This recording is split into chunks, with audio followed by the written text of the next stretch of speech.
When Herod Antipas, the ruler of Galilee, heard about Jesus, he said to his advisors, "This must be John the Baptist raised from the dead. That is why he can do such miracles." For Herod had arrested and imprisoned John as a favor to his wife, Herodias, the former wife of Herod's brother, Philip. John had been telling Herod, "It is against God's law for you to marry her." Herod wanted to kill John, but he was afraid of a riot, because all the people believed John was a prophet. But at a birthday party for Herod, Herodias' daughter performed a dance that greatly pleased him. So he promised with a vow to give her anything she wanted.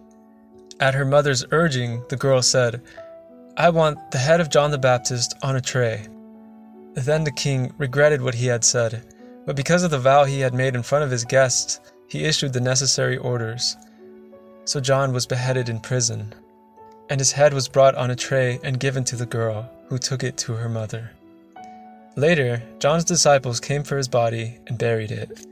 Then they went and told Jesus what had happened. As soon as Jesus heard the news, he left in a boat to a remote area to be alone. But the crowds heard where he was headed and followed on foot from many towns. Jesus saw the huge crowd as he stepped from the boat, and he had compassion on them, and he healed their sick. That evening the disciples came to him and said, "This is a remote place, and it's already getting late. Send the crowds away so that they can go to the villages and buy food for themselves." But Jesus said, "That isn't necessary. You feed them." "But we have only 5 loaves of bread and 2 fish," they answered. "Bring them here," he said. Then he told the people to sit down on the grass. Jesus took the 5 loaves and 2 fish, looked up toward heaven, and blessed them. Then, breaking the loaves into pieces, he gave the bread to the disciples, who distributed it to the people. They all ate as much as they wanted, and afterward, the disciples picked up 12 baskets of leftovers.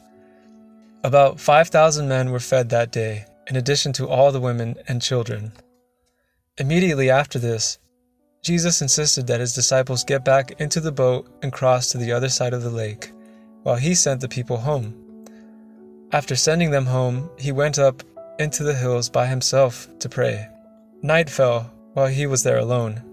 Meanwhile, the disciples were in trouble, far away from land, for a strong wind had risen, and they were fighting heavy waves.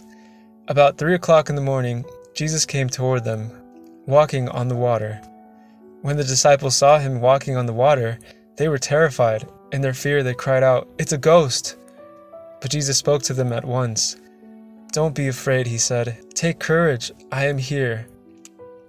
Then Peter called to him, "Lord, if it's really you, tell me to come to you, walking on the water." "Yes, come," Jesus said. So Peter went over the side of the boat and walked on the water toward Jesus. But when he saw the strong wind and the waves, he was terrified and began to sink. "Save me, Lord," he shouted. Jesus immediately reached out and grabbed him. "You have so little faith," Jesus said. "Why did you doubt me?" When they climbed back into the boat, the wind stopped. Then the disciples worshipped him. "You really are the Son of God," they exclaimed. After they had crossed the lake, they landed at Gennesaret. When the people recognized Jesus, the news of his arrival spread quickly throughout the whole area, and soon people were bringing all their sick to be healed.